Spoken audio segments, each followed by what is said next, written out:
ಇಲ್ಲಿ ಯಾವುದೇ ಮುಚ್ಚುಮರೆ ಇಲ್ಲ, ಯಾರನ್ನು ಮೆಚ್ಚಿಸುವ ಪ್ರಶ್ನೆ ಇಲ್ಲವೇ ಇಲ್ಲ. ನೇರ ಪ್ರಶ್ನೆ, ನೇರ ಉತ್ತರ. ಇದು ಜನಮನ. ನಾನು ಚಿದಾನಂದ್ ಪಟೇಲ್.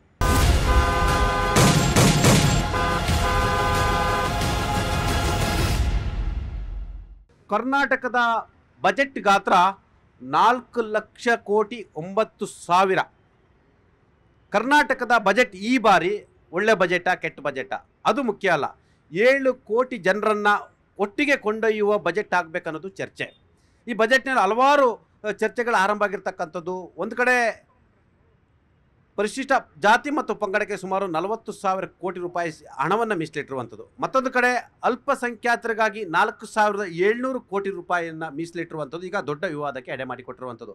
ಇದನ್ನು ಪ್ರಮುಖ ವಿಪಕ್ಷ ಆಗಿರ್ತಕ್ಕಂಥ ಭಾರತೀಯ ಜನತಾ ಪಕ್ಷ ಇದು ಹಲಾಲ್ ಬಜೆಟ್, ಇಸ್ಲಾಂ ಬಜೆಟ್, ಮುಸ್ಲಿಂ ಬಜೆಟ್ ಅಂತೆಲ್ಲ ಕೂಡ ಬಣ್ಣನೆಯನ್ನು ಮಾಡ್ತಿರ್ತಕ್ಕಂಥದ್ದು. ಇದೀಗ ದೊಡ್ಡ ಟೀಕೆ ಟಿಪ್ಪಣಿ ಕೂಡ ಆಗ್ತಿರ್ತಕ್ಕಂಥದ್ದು.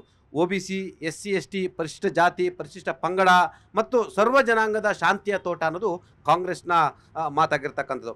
ಬೆಂಗಳೂರು ಅಭಿವೃದ್ಧಿ ಪ್ರಮುಖ ಆಗಿರ್ತಕ್ಕಂಥದ್ದು. ಬೆಂಗಳೂರಿನ ಟ್ರಾಫಿಕ್ ವಿಚಾರ ಕೂಡ ಚರ್ಚೆ ಆಗ್ತಿರ್ತಕ್ಕಂಥದ್ದು. ಹಾಗಾಗಿ ನಮ್ಮ ಜೊತೆ ಇವತ್ತು ಭಾರತೀಯ ಜನತಾ ಪಕ್ಷ, ಆಮ್ ಆದ್ಮಿ ಪಾರ್ಟಿ, ಕಾಂಗ್ರೆಸ್ ಪಕ್ಷ ಮತ್ತು JDSನ ನಾಯಕರುಗಳು ಜೊತೆಗೆ ಕರ್ನಾಟಕದ ಸಾರಿಗೆ ಸಂಘಟನೆಗಳ ನಾಯಕರುಗಳು ಕೂಡ ಇರುವಂಥದ್ದು. ಹಾಗಾಗಿ ಎಲ್ಲವನ್ನು ಕೂಡ ವಿಸ್ತೃತವಾಗಿ ನಾನು ಚರ್ಚೆಯನ್ನು ಮಾಡ್ತೀನಿ. ನಾನು ಮೊದಲನೇದಾಗಿ ಕಾಂಗ್ರೆಸ್ನ ನಾಯಕರ ಜೊತೆ ನಾನು ಮಾತನಾಡ್ತೀನಿ. ಸರ್, ಈ ಬಜೆಟನ್ನು ಈಗ ಭಾರತೀಯ ಜನತಾ ಪಕ್ಷ ಹೇಳಿದ್ರು ಇದು ಹಲಾಲ್ ಬಜೆಟ್ ಅಂದರು. ಹಲಾಲ್ ಬಜೆಟ್ ಇದು ಹಲವರ ಬಜೆಟಾ? ಇದು ಹಲವರು ಸರ್ವ ಜನಾಂಗದ ಶಾಂತಿಯ ತೋಟದ ಬಡ್ಜೆಟ್ಟು, ಪ್ರತಿಯೊಬ್ಬರಿಗೂ ನ್ಯಾಯ ಒದಗಿಸುವ ಬಡ್ಜೆಟ್ಟು. BJPಯವರಿಗೆ ಹಲಾಲ್ 2023ರಲ್ಲಿ ರಾಜ್ಯದ ಜನತೆ ಹಲಾಲ್ ಮತ್ತು ಜಟ್ಕಾ ಕಟ್ ಮಾಡಿ ಬಿಸಾಕಿದ್ದಾರೆ, ಅವ್ರನ್ನ ಬೀದಿಲ್ ಬಿದ್ದಿದ್ದಾರೆ ಈಗ. ಓಕೆ, ಸೊ ಹಾಗಾಗಿ ಅವರು ಹಲಾಲ್ ಮತ್ತೆ ಅವರ ನಡುವೆ ನಡೀತಿರ್ತಕ್ಕಂಥ ಜಟ್ಕಾ ಕಟ್ಟನ್ನು ಅವರು ಸರಿ ಮಾಡ್ಕೊಳ್ಳಿ. ಅವರ ನಾಯಕರ ನಡುವೆ ನಡೀತಾ ಇರ್ತಕ್ಕಂಥ ಜಟ್ಕಾ ಕಟ್ಟು ಹಲಾಲ್ ಕಟ್ಟು ಜಗಳನ್ನ ಫಸ್ಟ್ ಸರಿ ಮಾಡ್ಕೊಳ್ಳಿ. ಅದು ಓಕೆ. ಸೊ ಹಾಗಾಗಿ ಈ ಬಜೆಟ್ ನೀವು ಯಾವ ರೀತಿ ವಿಶ್ಲೇಷಣೆ ಮಾಡ್ತೀವಿ ತಾವು ಆಡಳಿತ ಪಕ್ಷದ ನಾಯಕರಾಗಿ? ಆಡಳಿತ ಪಕ್ಷದ ನಾಯಕರಾಗಿ ಅಥವಾ ಆಡಳಿತ ಪಕ್ಷದ ಕಾರ್ಯಕರ್ತರಾಗಿ ಇವತ್ತು ಪ್ರತಿಯೊಬ್ಬ ಜನತೆಗೂ, ಪ್ರತಿಯೊಬ್ಬ ನಾಗರಿಕರಿಗೂ ಇವತ್ತು ನ್ಯಾಯ ಒದಗಿಸುವಂತ ಕೆಲಸವನ್ನು ಮಾಡಿದ್ದೇವೆ. ದೇಶದ ಅಭಿವೃದ್ಧಿಗೆ ನಮ್ಮ ಬಡ್ಜೆಟ್ ಅನ್ನು ನಾವು ಕೊಟ್ಟಿದ್ದೇವೆ. ಅಂದ್ರೆ ದೇಶದ ಅಭಿವೃದ್ಧಿಗೆ 9.4% GDP ಕೊಡ್ತಕ್ಕಂಥ ಕರ್ನಾಟಕದ ಬಡ್ಜೆಟ್ ಅನ್ನ ಇವತ್ತು ದೇಶವನ್ನ ಸಾಕುವಂತ ಬಡ್ಜೆಟ್ ಕರ್ನಾಟಕದಿಂದ ಕೊಟ್ಟಿದ್ದೇವೆ. ಸೊ ಕರ್ನಾಟಕ ಹೇಗೆ ಅಂದ್ರೆ ಇಡೀ ದೇಶವನ್ನ ಸಾಕುತ್ತೋ ಆ ಹಣವನ್ನ ನಾವು ಕರ್ನಾಟಕದಿಂದ ಇವತ್ತು ಕೊಡ್ತಾ ಇದ್ದೇವೆ ತೆರಿಗೆ ರೂಪದಲ್ಲಿ. ಅದೇ ರೀತಿ ನಾವು ಬೆಂಗಳೂರಿನ ಡೆವಲಪ್ಮೆಂಟ್ಗೆ ಏನು ದೇಶದಲ್ಲಿ 6.7 ಲಕ್ಷ ಕೋಟಿ ತೆರಿಗೆನ ಕಟ್ತಾ ಇದ್ದೀವಿ. ಅದಕ್ಕೆ ಅವಶ್ಯಕತೆ ಇರತಕ್ಕಂತ ಮೂಲಭೂತ ಸೌಕರ್ಯಕ್ಕೆ ಬೆಂಗಳೂರಿಗೆ 7,000 ಕೋಟಿ ಕೊಟ್ಟಿದ್ದೇವೆ. ಅಂದ್ರೆ ನೀರಾವರಿ, ಆರೋಗ್ಯ, ಶಿಕ್ಷಣ, ಕೃಷಿ ಈ 4 ಸೆಕ್ಟರ್ಗೆ ಅಂದ್ರೆ ಮುಂದಿನ ಪೀಳಿಗೆ ಜನರಿಗೆ ಅವಶ್ಯಕತೆ ಇರತಕ್ಕಂತ ಕೆಲಸವನ್ನು ಮಾಡಿದ್ದೇವೆ. ಯುವಕರನ್ನ ಕೃಷಿಗೆ ಆಕರ್ಷಿಸಲು 13,000 ಕೋಟಿ artificial intelligence based, technology based ಕೃಷಿ ಕಾರ್ಯಕ್ರಮಗಳನ್ನ ತರೋದಕ್ಕೆ ನಾವು ಹೊಸ ಯೋಜನೆಗಳನ್ನು ಮಾಡಿದ್ದೇವೆ. ಮತ್ತೆ ಮೆಡಿಕಲ್ ಕಾಲೇಜ್ಗಳನ್ನು ಸ್ಟಾರ್ಟ್ ಮಾಡಿದ್ದೇವೆ. ಈ ಬಡ್ಜೆಟ್ ಅಲ್ಲಿ ಏನಿಲ್ಲ ಅಂತ ಹೇಳಿ, ಯಾಕೆಂದ್ರೆ BJP ಅವರಿಗೆ ಕಾಮಾಲೆ ಕಣ್ಣವ್ರಿಗೆ ಅವ್ರು ಏನು ಮಾಡಿಲ್ಲ. ಯಾಕೆಂದ್ರೆ ಅವ್ರು ಏನೋ ಮಾಡಿದ್ರು ತಾನೇ ಕಂಪೇರ್ ಮಾಡಕ್ ಸಾಧ್ಯ. ಅವ್ರ 4 ವರ್ಷ ಅಧಿಕಾರ ಕೊಟ್ಟಾಗ ಬರೇ 40% ಭ್ರಷ್ಟಾಚಾರದಲ್ಲಿ ಸತ್ತಂತ BJP ಇವತ್ತು ಅವ್ರು ಏನು ಮಾಡಿಲ್ಲ. ನಾವು ಮಾಡಿರೋದನ್ನ ನಾವು ಸಾಧನೆಯಿಂದ ಎದೆ ತಟ್ಟಿ ಹೇಳ್ತಾ ಇದ್ದೀವಿ. ಇದು ಸರ್ವ ಜನಾಂಗದ ಶಾಂತಿಯ ತೋಟದ ಬಡ್ಜೆಟ್. ಇದು ಸರ್ವ ಜನಾಂಗದ ಶಾಂತಿಯ ತೋಟ ಬಜೆಟ್ ಅಂತ ಹೇಳಿದ್ರೆ ಆಯ್ತಾ. ಈ ದೇಶದಲ್ಲಿ ಇದು ಪ್ರಜಾಪ್ರಭುತ್ವ ದೇಶ, ಸಂವಿಧಾನ ನಾವು ಪ್ರಮಾಣ ವಚನ ತೆಗೆದುಕೊಳ್ಳುವ ಸಂದರ್ಭದಲ್ಲೂ ಕೂಡ ನಾವು ಜಾತಿಯ ಹೆಸರಲ್ಲಿ, ಧರ್ಮದ ಹೆಸರಿನಲ್ಲಿ, ದೇವರ ಹೆಸರಲ್ಲಿ ಎಲ್ಲೊಂದು ಕಡೆ ಕೋಮು ಸೌಹಾರ್ದತೆಯನ್ನು ಸಾರ್ತೀವಿ ಅಂತ ಹೇಳಿದ್ರೆ, ನೀವು ಹೇಳ್ತಿದ್ದೀರಾ ಇದನ್ನ ಹಲಾಲ್ ಬಜೆಟ್ಟು, ಇಸ್ಲಾಮೀಕರಣ ಅಂತ ಹೇಳ್ತಿದ್ದೀರಾ. ಹಂಗಾರೆ ಈ ದೇಶದಲ್ಲಿ ಅವರು ಮನುಷ್ಯರು ಅಲ್ವಾ ಅಂತೇಳಿ ಚರ್ಚೆ ಆಗ್ತಿರುವಂಥದ್ದು. ಸಾಬರ ಮುಸ್ಲಿಂ ಸಮುದಾಯದ ಹೆಣ್ಮಕ್ಳಿಗೆ 150 ಕೋಟಿ ಆತ್ಮರಕ್ಷಣೆಗೆ ಮಾಡ್ಕೋಬೇಕಂತ. ಹಾಗಾದ್ರೆ ಅವ್ರಿಗೆ ಮಾತ್ರ ಆತ್ಮರಕ್ಷಣೆ ಮಾಡ್ಕೋಬೇಕಾಗತ್ತೆ. ಹಿಂದೂ ಹೆಣ್ಮಕ್ಳು ಏನ್ ಮಾಡ್ಬೇಕಾಗುತ್ತೆ? ಅತಿ ಹೆಚ್ಚು ಶೋಷಣೆಗೆ ಒಳಗಾಗ್ತಾ ಇರೋದು ಹಿಂದೂ ಹೆಣ್ಮಕ್ಳು. ಅವ್ರಿಗೇನು ಅಂದ್ರೆ ಇದರಲ್ಲೇ ಗೊತ್ತಾಗುತ್ತೆ ತಾರತಮ್ಯ ಏನಂತ ಅಂದ್ಬಿಟ್ಟು ಸರ್ಕಾರದ್ದು ಮಹಿಳೆಯರ ಬಗ್ಗೆ. ಇನ್ನು ಇದ್ರ ಬಗ್ಗೆ ಹೇಳಿದ್ರಿ ಸರ್, ಸರ್ಪ್ಲಸ್ ಆಗಿರುವಂತ ಬಜೆಟ್ನ ಇವತ್ತು ಕೋತಾ ಬಜೆಟ್ ಅಂತ ಮಾಡಿ, ಮುಸ್ಲಿಮ್ಸ್ ಬಜೆಟ್ ಅಂತ ಮಾಡಿ, ಹಲಾಲ್ ಬಜೆಟ್ ಅಂತ ಮಾಡಿ ನಮ್ಮ ಸರ್ಕಾರವನ್ನ ಅಂದ್ರೆ ನಮ್ಮ ಕರ್ನಾಟಕ ರಾಜ್ಯವನ್ನ ಬೀದಿಗೆ ತಂದಿರುವಂತದ್ದು. ಯಾವುದಕ್ಕೆ ಏನು ಹೇಳಿದ್ರು ಸರ್? ಅದಲ್ಲಿ ಕೃಷ್ಣಾ ಮೇಲ್ಬಾಲ್ಗೆ ಯೋಜನೆಯಲ್ಲಿ ವರ್ಷಕ್ಕೆ 10,000 ಕೋಟಿ ಅಂತಂದ್ರು, 1 ಪೈಸಾ ಇಲ್ಲ. ಕಲ್ಯಾಣ ಕರ್ನಾಟಕದಲ್ಲಿ 5,000 ಕೋಟಿ ಕೊಡ್ತೀನಿ ಅಂದ್ರು, 1 ಪೈಸಾ ಇಲ್ಲ. ರೈತರಿಗೆ ಇಡೀ ರೈತರ ಬಜೆಟ್, ರೈತರ ಇದರಲ್ಲಿ 2%. ಹಾಲಿನ ಬಗ್ಗೆ ದೊಡ್ಡದಾಗಿ ಮಾತಾಡುವಂಥದ್ದು, ಹಾಲಿನ ಪ್ರೋತ್ಸಾಹಧನ ಕೊಡುವಂಥದ್ದು ಇವತ್ತು 786 ಕೋಟಿ ಪ್ರೋತ್ಸಾಹಧನ ಬಾಕಿ ಇದೆ. ಇವರ ಪ್ರಣಾಳಿಕೆಯಲ್ಲಿ ಹೇಳಿದಂಥದ್ದು ಹಾಲಿಗೆ 7 ರೂಪಾಯಿ ಪ್ರೋತ್ಸಾಹಧನ ಕೊಡ್ತೀನಂತ, ಇವತ್ತು 5 ರೂಪಾಯಿದಿದೆ. ರೈತರಿಗೆ ಮೋಸ ಮಾಡಿ ಅವ್ರಿಗೆ ಹೋಗುತ್ತೆ ದುಡ್ಡು ಅಂತಾರೆ. ಆದ್ರೆ ಸರ್ಕಾರದ ಹೊಣೆ ಆಗುತ್ತೆ, ರೈತರ ರಕ್ಷಣೆ ಕೊಡಬೇಕು, ರೈತರು ಕೊಡ್ಬೇಕಂತ. ಆ ದುಡ್ಡನ್ನ ಹೆಚ್ಚಿಗೆ ಮಾಡಿ ಅವ್ರಿಗೆ ಕೊಡೋದ್ರಲ್ಲಿ ನೀವೇ ಬೇಕಾ? ಸರ್ಕಾರನೇ ಬೇಕಾ? ಇಂಥ ಭ್ರಷ್ಟ ಸಿದ್ದರಾಮಯ್ಯನವರು ಯಾವ ರೀತಿ ಅಂತದ್ದು ಮಾಡಿದಂಥದ್ದನ್ನ ಹೇಳ್ಬೇಕಾಗತ್ತೆ. ಒಂದು ಸರ್, ಇಡೀ ಆರೋಗ್ಯ ಕ್ಷೇತ್ರದಲ್ಲಿ ಸರ್ ಇದೆಲ್ಲ ಕೇಳಿಸ್ಕೋಬೇಕು. ಹಲಾಲ್ ಮಾಡಿದ್ಮೇಲೆ ಕೇಳಿಸ್ಕೋಬೇಕು ಸರ್, ಕೇಳಿಸ್ಕೋಬೇಕಂತ ಸರ್. ಕೊನೆಯದಾಗಿ ಇನ್ನೊಂದು ಹೇಳ್ತೀನಿ, ಇವ್ರಿಗೆ ಇವ್ರ ಶ್ರಮದ ಮೇಲೆ ನಂಬಿಕೆ ಇಲ್ಲ. ಯಾರು ಮದ್ಯಪ್ರಿಯರಿದ್ದಾರೋ, ಮದ್ಯಪ್ರಿಯರು ಸೇವಿಸ್ತಾ ಇರೋಂತ ಆಲ್ಕೋಹಾಲ್ ಮೇಲೆ 40,000 ಕೋಟಿ ಟಾರ್ಗೆಟ್ ಇಟ್ಕೊಂಡಿದ್ದಾರೆ. ಅಂದ್ರೆ ನಿಮ್ ಸರ್ಕಾರ ನಡೆಸ್ತಾ ಇರೋದು ಮದ್ಯಪ್ರಿಯರ ಸಿದ್ದರಾಮಯ್ಯನ? ಎಂತಕ್ ಬಂದ್ರಿ ನೀವು ಅದಲ್ಲಿ ಸರ್? ಈ ಬಜೆಟ್ ಅನ್ನ ಜೆಡಿಎಸ್ ನ ವಕ್ತಾರರಾಗಿ ವೀರಣ್ಣವರೇ ಯಾವ ರೀತಿ ವಿಶ್ಲೇಷಣೆ ಮಾಡ್ತೀರಾ? ನೋಡಿ, ಈ ಬಜೆಟ್ ಬಂದು ಒಂದು ವಿತ್ತೀಯ ಕೊರತೆ ಬಜೆಟ್. 19,000 ಚಿಲ್ಲರೆ ಕೋಟಿ ವಿತ್ತೀಯ ಕೊರತೆ ಆಗಿದೆ. ಸಾಲ ಕಳೆದ ವರ್ಷ 1,05,000 ಕೋಟಿ ಮಾಡಿದ್ರು. ಈ ಬಾರಿ ಸಾಲ ಹೆಚ್ಚು ಮಾಡೋದಕ್ಕೆ ಬಜೆಟ್ ಗಾತ್ರನೂ ಕೂಡ ಹೆಚ್ಚು ಮಾಡಿದ್ದಾರೆ.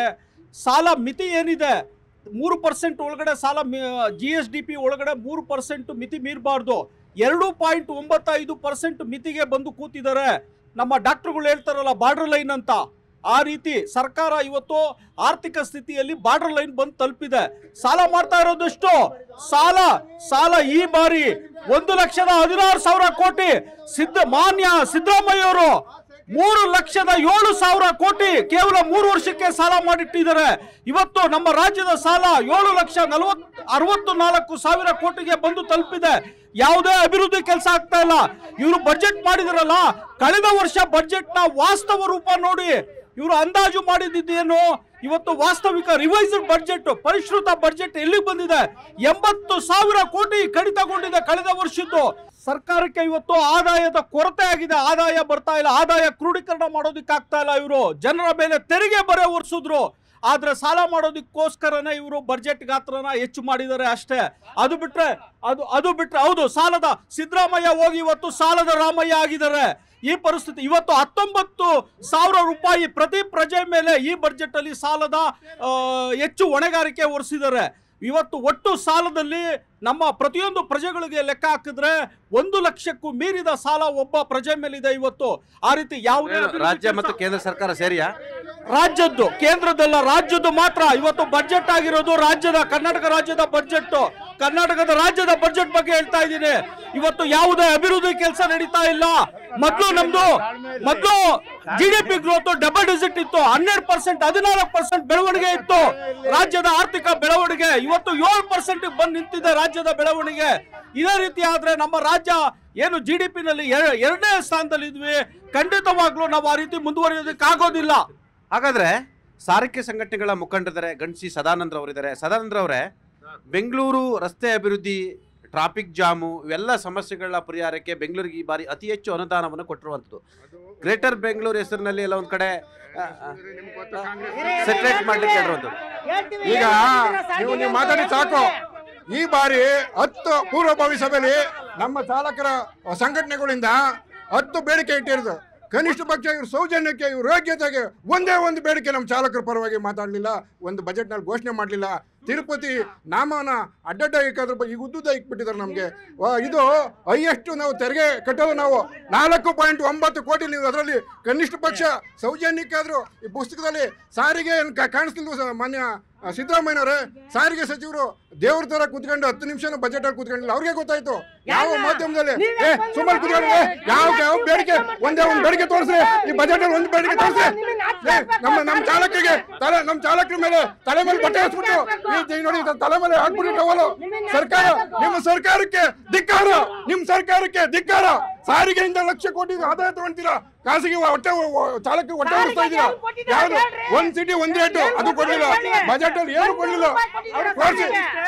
ಮೆಜೆಸ್ಟಿಕ್ ಅನ್ನ ಖಾಸಗೀಕರಣ ಮಾಡ್ಲಿಕ್ಕೆ ಹೊಂಟಿರ್ತಕ್ಕಂಥ ಪಕ್ಷ ಇದು. ಅದಕ್ಕೆ ನಾನು ಹೇಳ್ತಾ ಇದ್ದೀನಿ, ಮುಂದೆ ಮಾನ್ಯ ಸಿದ್ದರಾಮಯ್ಯ ವಿರೋಧ ಪಕ್ಷದಲ್ಲಿ ಇದ್ದಾಗ ಕೆಲಸ ಮಾಡಿದ್ರು, ಇಲ್ಲ ಅಂತ ಹೇಳ್ತಿಲ್ಲ. ನಾವೇ ಬೇಡಿಕೆ ಕೂಡ ಮತ್ತೆ ವಿರೋಧ ಪಕ್ಷದಲ್ಲಿ ಕುತ್ಕೋಬೇಕು. ಅವರು ಮುಂದೆ ಒಂದಿನ ಪಾಠ ಕಲಿಸ್ತೀವಿ. ಚಾಲಕರ ಸಮುದಾಯನ ಕೆಣಕಿದ್ದಾರೆ, ಅವ್ರಿಗೆ ಕರೆಕ್ಟಾಗಿ ವಿರೋಧ ಪಕ್ಷದಲ್ಲಿ ಕಾಂಗ್ರೆಸ್ನ ಕುಂಡಿಸ್ತೀವಿ. ನಾವು ರೆಡಿ ಆಗಿದ್ದೀವಿ. ಎಸ್ ಅವರೇ, ಮಣಿಯವರೇ, ಆಮ್ ಆದ್ಮಿ ಪಾರ್ಟಿ ನಿಲ್ವೇನಾ? ನಿಮ್ಗೂ ಎಲೆಕ್ಷನ್ ಒಂದು ಆಗ್ಬೇಕಷ್ಟೇ ಬೆಂಗಳೂರು ಅಲ್ವಾ ಅಷ್ಟು ಅಲ್ಲ ಅದಾಗತ್ತೆ. ಈಗ ಒಟ್ಟಾರೆಯಾಗಿ ಹೋರಾಟಗಾರರಿಗೆ ಮತ್ತು ಹಿಂದುಳಿದ ವರ್ಗದವರಿಗೆ ಮತ್ತು ಏನು ಈ ಪ್ರಗತಿಪರ ಚಿಂತಕರಿಗೆ ಈ ಒಂದು 16ನೇ ಬಡ್ಜೆಟ್ ಮಾನ್ಯ ಸಿದ್ದರಾಮಯ್ಯನವರು ಏನು ಮಂಡಿಸಿದ್ದಾರೆ ಅದು ನಿರಾಸೆಯನ್ನು ತಂದುಕೊಟ್ಟಿದೆ ಅಂತ ಹೇಳಿದ್ರೆ ತಪ್ಪಾಗಲ್ಲ. ಕಾರಣ ಏನಪ್ಪ ಅಂತಂದರೆ ಇದೇ ಫ್ರೀಡಮ್ ಪಾರ್ಕು ಇವತ್ತು ಅದಕ್ಕೆ ಸಾಕ್ಷಿಯಾಗಿದೆ. ಸಾವಿರಾರು ಜನ ಲಕ್ಷಾಂತರ ಜನ ಬಂದು ಫ್ರೀಡಮ್ ಪಾರ್ಕ್ನಲ್ಲಿ ಬಡ್ಜೆಟ್ಗಿಂತ ಮುಂಚೆ ಬಡ್ಜೆಟ್ನ ಪೂರ್ವದಲ್ಲಿ ನಂತರವೂ ಕೂಡ ಅವರು ಹೋರಾಟವನ್ನು ಮಾಡಿ ನಮಗೆ ಏನೇನು ಬೇಕು ಅಂತಕ್ಕಂಥದ್ದನ್ನ ಭಾಳ ಸ್ಪಷ್ಟವಾಗಿ ಹೇಳಿದ್ದಾರೆ. ಏನಿವಾಗ ಹಾಸ್ಟೆಲ್ಗಳಲ್ಲಿ ಸ್ಕಾಲರ್ಶಿಪ್ ಕೊಡುವಂತಹ ವಿಚಾರ ಆಗಿರ್ಬೋದು, ರೈತರು ಈಗ ಬೆಳೆತಂಬಂತಹ ಒಂದು ಜಿಲ್ಲೆಗಳಲ್ಲಿ ಇವತ್ತು ಅಡಿಕೆಯಂತಹ ಒಂದು ಏನು ವ್ಯವಸಾಯ 80ಕ್ಕಿಂತ ಹೆಚ್ಚು ಕುಸಿತವನ್ನು ಕಂಡಿದೆ. ಇಂಥ ಏನು ನಶಿಸಿ ಹೋಗ್ತಾ ಇದೆ, ಏನು ಹಾಳಾಗಿ ಹೋಗ್ತಾ ಇದೆ ಅಂಥ ಒಂದು ವಿಚಾರಗಳನ್ನು ಇಟ್ಕೊಂಡು ಇವತ್ತು ಫ್ರೀಡಮ್ ಪಾರ್ಕು ಹಲವಾರು ಹೋರಾಟಗಾರರನ್ನ ನೋಡಿದೆ. ಆ ಒಂದು ಹೋರಾಟಗಾರಗಳಿಗಾಗಲಿ ಅಥವಾ ಏನು ಈ ಸ್ಕಾಲರ್ಶಿಪ್ ಅಂತದಾಗಲಿ ಈಗೇನು ವಿಶೇಷ ಯೋಜನೆ ಅಂತೇಳಿ ವಿಶೇಷ ಯೋಜನೆ ಘಟಕ ಅಂತೇಳಿ 39,000 ಕೋಟಿ ಏನು ಲಾಸ್ಟ್ ಟೈಮ್ ಕೊಟ್ಟಿದ್ರು, ಈ ವರ್ಷ 42,000 ಕೊಟ್ಟಿರುವೆ ಕೂಡ ಏನು ಪ್ರಯೋಜನ ಇಲ್ಲ. ಇವತ್ತು ಅವರು ಬಲಗೈಯಲ್ಲಿ ಕೊಟ್ಟು ಎಡಗೈಯಲ್ಲಿ ಕಿತ್ಕೊಳ್ಳುವಂತಹ ಒಂದು ಸಾಧನೆಯನ್ನು ಮಾಡಿದ್ದಾರೆ. ಉದಾಹರಣೆಗೆ ಹೇಳಬೇಕು ಅಂತಂದರೆ ಇವತ್ತು 380 ಕೋಟಿ ಏನು ಹಣ ಈ ಹಿಂದೆ ನಿಗಮಗಳಿಗೆ 18 ನಿಗಮಗಳಿಗೆ ಕೊಟ್ಟಿದ್ರು, ಅದರಲ್ಲಿ ಅನುಷ್ಠಾನ ಆಗಿರೋದು ಎಷ್ಟು? ಈ ಹಿಂದೆ ಮತ್ತೆ ನಿಮ್ಮ ಜೊತೆ ನಾನು ಚರ್ಚೆಯನ್ನು ಮಾಡ್ತೀನಿ. ಸರ್, ಸಾಲಗಾರ ರಾಮಯ್ಯ ಅಂತೇಳಿ ಗಂಭೀರ ಆರೋಪವನ್ನು ಮಾಡ್ತಿದ್ದಾರೆ. ಅವ್ರು ಹೇಳ್ತಾರೆ ಹಲಾಲ್ ಸರ್ಕಾರ ಅಂತ ಹೇಳ್ತಾರೆ. ಈಗ ಹಲಾಲ್ ಸರ್ಕಾರ ಅಂತ ಹೇಳ್ತಾರಲ್ಲ, ಈಗ ಒಟ್ಟು 4,09,000 ಗಾತ್ರದ ಬಜೆಟ್ ಅನ್ನ ಮಂಡನೆ ಮಾಡಿದ್ದಾರೆ. ಇದರಲ್ಲಿ ಮುಸ್ಲಿಂ ಸಮುದಾಯಕ್ಕೆ ಕೊಟ್ಟಿರೋದೇ ಬರೀ ಕೇವಲ 4,500 ಕೋಟಿ ಅಷ್ಟೇ. ಅಂದ್ರೆ ಇಟ್ ಇಸ್ ನಾಟ್ ಈವನ್ 1% ಅಲ್ಲ. ಸೊ ನೀವು ತಪ್ಪು ಮಾಹಿತಿಯನ್ನು ಕೊಡ್ತಾ ಇದ್ದೀರಾ. ಹಾಗಾಗಿ ಎಲ್ಲಾ ಧರ್ಮದವ್ರಿಗೂ ಕೊಟ್ಟಿದೀವಿ, ಎಲ್ಲಾ ಗ್ಯಾರಂಟಿಗಳು ಕೊಟ್ಟಿದ್ವಿ, ಎಲ್ಲ ಅನುದಾನಕ್ಕೂ ಕೊಟ್ಟಿದ್ವಿ. ಹಾಗಾಗಿ ಇಲ್ಲೆಲ್ಲೋ ಸರ್ ಅವ್ರಿಗೆ ಯಾವಾಗ್ಲೂ ತಗೊಳ್ಳಿ, ಯಾವ್ದಾದ್ರು ಒಂದು ವಿಷಯ ತಗೊಳ್ಳಿ, ಅವ್ರು ಮಾತಾಡೋದೇ ಒಂದು ಪಾಕಿಸ್ತಾನ ಬಗ್ಗೆ ಮಾತಾಡ್ತಾರೆ, ಇಲ್ಲಾಂದ್ರೆ ಮುಸಲ್ಮಾನರ ಬಗ್ಗೆ ಮಾತಾಡ್ತಾರೆ. ಯಾವತ್ತಾದ್ರೂ ಯಾವ್ದಾದ್ರು ಅಭಿವೃದ್ಧಿ ಬಗ್ಗೆ ಇದು ನಡಿಬೇಕು ಅದಾಗಬೇಕು ಅಂತ ಯಾವತ್ತಾದ್ರೂ ಹೇಳಿದಾರ? ಇವಾಗ ನೆನ್ನೆನೂ ಹೇಳ್ಬೋದಾಯ್ತು ಸರ್ ಈ ಕ್ಷೇತ್ರದಲ್ಲಿ ನೀವು ದುಡ್ಡು ಕೊಟ್ಟಿಲ್ಲ ಕೊಡಬೇಕಾಗಿತ್ತು ಅಂತ. ಅದೆಲ್ಲ ಹೇಳ್ತಲ್ಲ, ಕೇಳಿದ್ರೆ ಹಲಾಲ್ ಬಜೆಟ್ ಅವ್ರ ಮಾತಲ್ಲಿ ತುಂಬಿಕೊಂಡಿರೋದು ಅವ್ರ ರತ್ನದಲ್ಲಿ ಅದೇ. ಎಲ್ಲ MLAಗಳು ಕೊಟ್ಟಿದ್ದಾರೆ, ಎಲ್ಲ MLAಗಳಿಗೂ ಕೊಟ್ಟಿದ್ದಾರೆ, ಯಾರಿಗೂ ಅನುದಾನ ಕೊಟ್ಟಿಲ್ಲ ಅಂತಿಲ್ಲ. ಯಾಕೆ ಬೆಂಗಳೂರಲ್ಲಿ ಇರ್ತಕ್ಕಂಥ ಫುಲ್ ಎಲ್ಲರಿಗೂ ಸೇರಿ 7,000 ಕೋಟಿ ಬೆಂಗಳೂರಿಗೆ ಕೊಟ್ಟಿದ್ದಾರೆ. ಅಲ್ಲಿ ನಿಮ್ಮ MLAಗಳು ಇಲ್ವಾ? ಅವ್ರ ಅನುದಾನಗಳು ತಗೊಳ್ಳಲ್ವಾ? ಮತ್ತೆ ಅದೇ ಹೆಂಗ ಹಲಾಲ್ ಬಜೆಟ್ ಆಗುತ್ತೆ? ಅಲ್ಲ ರೀ ಇಡೀ ವಿಶ್ವದಲ್ಲೇ ಬೀಫ್ ನ ರಫ್ತು ಮಾಡ್ತಾ ಇರೋದು ಇಂಡಿಯಾ 2ನೇ ಸ್ಥಾನದಲ್ಲಿದೆ. ಅದನ್ನ ಸ್ಟಾಪ್ ಮಾಡಕ್ಕೆ ಹೇಳ್ರಿ. ಅವ್ರ ತಾಕತ್ತಿದ್ರೆ ಯಾರ್ದು ಹಲಾಲ್ ಸರ್ಕಾರ? ಅವಾಗ ಅವ್ರು ಯಾರ್ದು ಹಲಾಲ್ ಸರ್ಕಾರ? ಈಗ ಇವರು ಹಲಾಲ್ ಅಂತ ಹೇಳ್ತಿದಾರಲ್ಲ, ಅವ್ರದ್ದು ಆರಾಮ್ ಸರ್ಕಾರ ಆಗಿತ್ತು. ಯಡಿಯೂರಪ್ಪನವರ ಕಾಲಾವಧಿಯಲ್ಲಿ ಸರ್ಕಾರ ಅವಧಿಯಲ್ಲಿ 2,276 ಕೋಟಿಯನ್ನ ಮುಸಲ್ಮಾನ ಸಮುದಾಯ ಕೊಟ್ಟಿದ್ರು. ಈ ಸರ್ಕಾರದಲ್ಲಿ ಯಾಕೆ ಇವರು ಹಲಾಲ್ ಅಂತ ಇದ್ದಾರೆ ಅಂತ ಚೆಕ್ ಮಾಡಿದಾಗ ವಿಶೇಷವಾದ ಅನುದಾನದಲ್ಲಿ 150 ಕೋಟಿ ಮುಸಲ್ಮಾನರು ಕೊಟ್ಟಿದೀವಿ ಅನ್ನೋ ಕಾರಣಕ್ಕಾಗಿ ಅವ್ರು ಅರಾರು ಅಂತ ಹೇಳ್ತಿದ್ದಾರೆ. ಸರಿನಾ? ಕ್ರಿಶ್ಚಿಯನ್ ಸಮುದಾಯಕ್ಕೆ 250 ಕೋಟಿ ಕೊಟ್ಟಿದೀವಿ, ಅಲೆಲುಯ ಅಂತಾರ. ಬೌದ್ಧ ಸಮುದಾಯ, ಬೌದ್ಧ, ಜೈನ ಮತ್ತೆ ಬೌದ್ಧ ಸಮುದಾಯಕ್ಕೆ 120 ಕೋಟಿ ಕೊಟ್ಟಿದೀವಿ.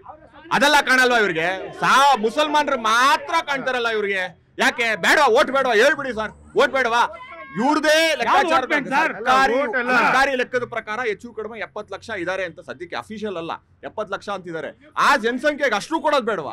ಅಷ್ಟು ಮಾಡೋದ್ ಬೇಡವಾ? ಥರ್ಡ್ ಗ್ರೇಡ್ ಸಿಟಿಸನ್ ತರ ಅವ್ರನ್ನ ನೋಡ್ಕೋಬೇಕಾ ಇವ್ರ ಪ್ರಕಾರ? ಹಾಗಾದ್ರೆ ಅಲ್ಲ, ಎಲ್ರು ಎಲ್ಲ ಸಾಮಾನ್ಯವಾಗಿ ಕೊಡ್ಬೇಕು. ಅಲ್ಪಸಂಖ್ಯಾತರು ಅಂದ್ರೆ ಇವ್ರ ಪ್ರಕಾರ ಏನಂದ್ರೆ ಮುಸ್ಲಿಮರು, ಇವರು ಯಾವಾಗ್ಲೂ ಕೂಡ ಇವ್ರಿಗೆ ಮುಸ್ಲಿಮರು ಮಾತ್ರ ಟಾರ್ಗೆಟ್ ಮಾಡ್ತಾರೆ. ಅಲ್ಪಸಂಖ್ಯಾತರು ಅಂದ್ರೆ ಇಲ್ಲಿ ಅಲ್ಪಸಂಖ್ಯಾತರೆ ಕ್ರೈಸ್ತರು, ಬೌದ್ಧರು, ಸಿಖ್ರು, ಜೈನರು ಎಲ್ಲರೂ ಬರ್ತಾರೆ.